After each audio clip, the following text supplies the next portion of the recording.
How to change your key fob battery. Presented by Keyless Entry Remote Incorporated. Step 1. Grab your tool. You can use anything this size.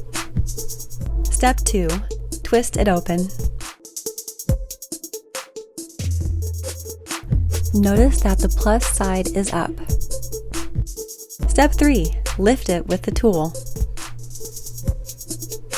and slide it out. Now put it back together with the new battery.